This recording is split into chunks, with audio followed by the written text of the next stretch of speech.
आजच डाउनलोड करा आणि तुमच्या आवडत्या मालिकांचा आनंद लुटा.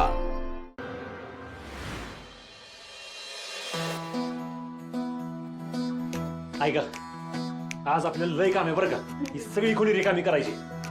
का? इथं तुझा दवाखाना सुरू होणार आहे. वा दादा वा, अरे एकच नंबर काम केलंस तू. शेवटी दादाने नारळ फोडला.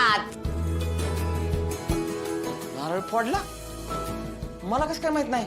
अरे दादा मला खोबरं खायचं होतं. ए रताळ्या, ये तुला मी खोबर देतो.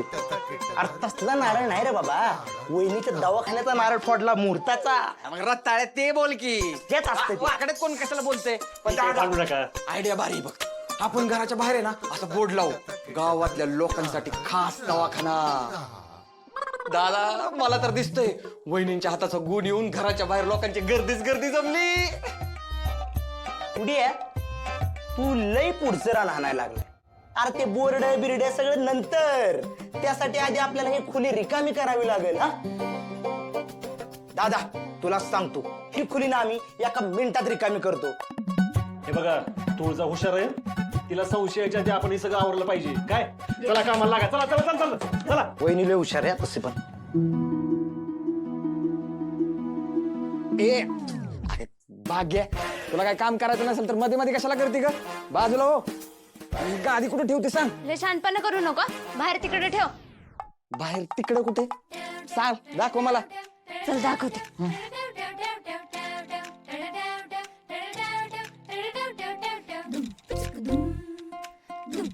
इथं ठेवू काय? हा ठेवी. ए भाग्या, अगं थांब. हे घे, हे काय? पॅम्पलेट आहे नवीन कोर्सचं. तुझा आत्ताचा कोर्स झाला ना की हे कोर्स पण कर. 10 दिवसांचाच आहे, मग तुला लय फायदा होईल. देवा, म्हणजे अजून 10 दिवस तुला झेलायचंय. ए लय बोलू नको काय. एकतर पुढे कोणासाठी बिंगरी बिंगवत नाही. दादा म्हणला म्हणून मी तुझी मदत करतोय. आणि तुला जर नसेल ना पटत तर दुसऱ्या दादालाच घेऊन जा तुझ्यासोबत. पण हे कोर्स कर. हो, पण पैसे कुठून आणणार? अगं मी बोललो त्यांच्याशी. तुला चांगले मार्क्स मिळालेत ना म्हणून एक्स्ट्रा 1 रुपया पण घेणार नाहीत ते. खरंच? हा मग त्याचं काय ना, मला पण शिकायचं होतं. पण घरच्या परिस्थितीमुळे जबाबदाऱ्या पडल्या अंगावर आणि शिकताच नाही आलं. त्यामुळे मला मनापासून वाटतं की शिकायच्या वेळेत माणसाने शिकलं पाहिजे. तुझ्याकडे येळ आहे, शिक काय. आणि उद्या या कोर्सचं नाव नक्की नोंदव. हा वर्ण खडूच दिसतोय, पण आतनं चांगल्या मनाचं आहे.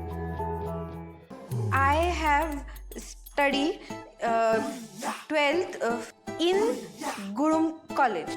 मॅडम, आम्ही जी नोकरीची जाहिरात दिली होती त्यात तुम्ही क्वालिफिकेशन क्रायटेरिया पाहिला नव्हता का? आम्हाला ग्रॅज्युएट झालेली लोक हवी आहेत आणि त्यात तुम्ही बसतच नाही आहे. तुम्ही या पोस्टसाठी पात्र नसल्याने तुम्ही अर्ज करू शकत नाही. हे बघा सर, मला ना नोकरीची आणि पैशांची खरंच खूप गरज आहे. तुम्ही द्याल ना ते काम करेन मी. फक्त ही नोकरी मला द्या. मॅडम, असं नाही करता येणार. तुम्ही आत येताना जी लाईन पाहिली ना ती सगळी ग्रॅज्युएट झालेल्या लोकांची लाईन आहे. त्यांना डावलून तुम्हाला नोकरी दिल्यावर त्यांच्यावर अन्याय नाही का होणार? बरं तेही केलं, वरती मला उत्तर द्यावे लागतात ना. ग्रॅज्युएटच्या पोस्टसाठी 12th पास कॅन्डिडेट कसे हायर करू मी? आणि त्यात तुम्हाला कामाचा काहीच अनुभव नाही आहे. अहो पण काम दिल्याशिवाय अनुभव कसा येणार? हे बघा, मी खरं सांगते, मला ना या नोकरीची खूप गरज आहे. मी सगळ्या गोष्टी ना लय पटकन शिकते. तुम्ही द्याल ना ती गोष्ट पटकन शिकून चांगलं काम करेन मी खरंच. फक्त ही नोकरी मलाच द्या. तुम्हाला कामाची गरज आहे आणि तुम्ही प्रामाणिक देखील आहात, पण मला यात काहीच करता येणार नाही. तुम्ही प्लीज सतत विनंती करून मला या पेचात पाडू नका. या तुम्ही.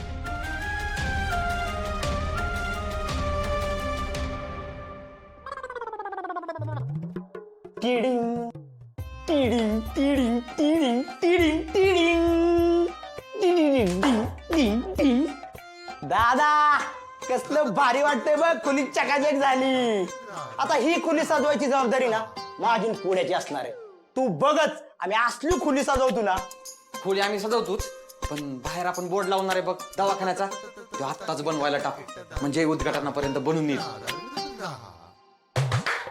थांबा, माझं राहिले अजून एक. मी काय म्हणतो दादा, हे बघ इथं ना वहिनींसाठी फॅन लाव. वहिनींना आपली हवा आली पाहिजे ना, थंड मस्त. हा आणि हा बघा इथं ना पेशंटला झोपा एक पलंग टाक, म्हणजे पेशंट आलेले इथं पडणार. हा हा बघा इथं ते पेशंट बरोबर माणूस येतो का नाही, त्याला एक सोफा टाकू बसाय, म्हणजे आले की निवांत बसल. आणि ह्या बघा इथं लागणार आपल्या वहिनींचा टेबल आणि तिथं खुर्ची. हा आणि त्या टेबलवर इथे कशी फुलदाणी ठेवू, म्हणजे फ्रेश वाटणार पेशंटला, फ्रेश वाटायसाठी फुलदाणी असा एकदम. हा ए भागूट सर इकडे. आणि ह्या बघा इथं ना आपण ते रंगबिरंगी मासा असतात ना काचेच्या पेटीत, ते ठेवू.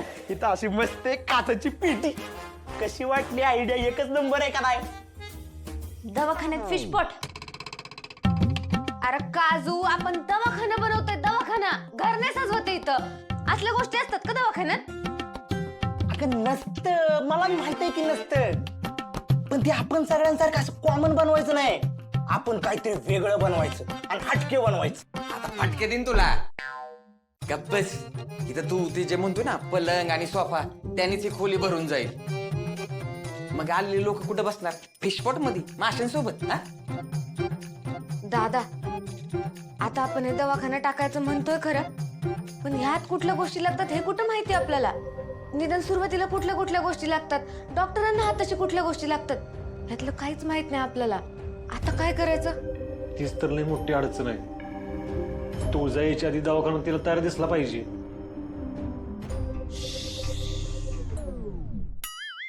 सुचलंय काय? मला एक सुचलंय. काय?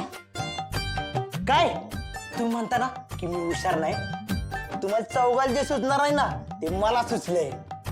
अरे जे उशाशी आहे ते तुम्ही गावभर शोधताय. सांगतो का आता? काय म्हणजे काय, ऐका की. हे बघा एक काम करायचं, सर आपल्या वहिनीने एक फोन लावायचा आणि विचारायचं, वहिनी दवाखान्यात काय काय असतो? अजून मार त्याला. अरे तू काय डोक्यावर पडलाय का? अरे वहिनींना सरप्राईज द्यायचंय, वहिनींना. तू आहे ना तुझा एक खोका अजिबात चालू नको इथून पुढं. राजू, आपण एवढ्या वेळ दवाखान्यात गेलो पण कधीच दवाखाना व्यवस्थित बघितलं नाही ग. इथं काय असतं काय नाही एकदा बी नजरे घालून घातलं नाही आपण. बघ की दादा, बरं आपल्याला तरी कुठं वाटलेलं की आपण दवाखाना टाकू म्हणून, पण आता काय करायचं? काय नाही, आता आपण दवाखान्यात जायचं, दवाखान्यात काय काय असतं ना ते बघायचं. पण दादा, असं काहीच कारण नसताना कसं काय जाणार दवाखान्यात? कोण म्हणलं तुला काय कारण नाही?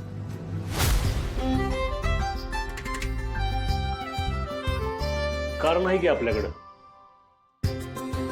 पेशंटला घेऊन जायचं आपण. पेशंट? कुठे पेशंट?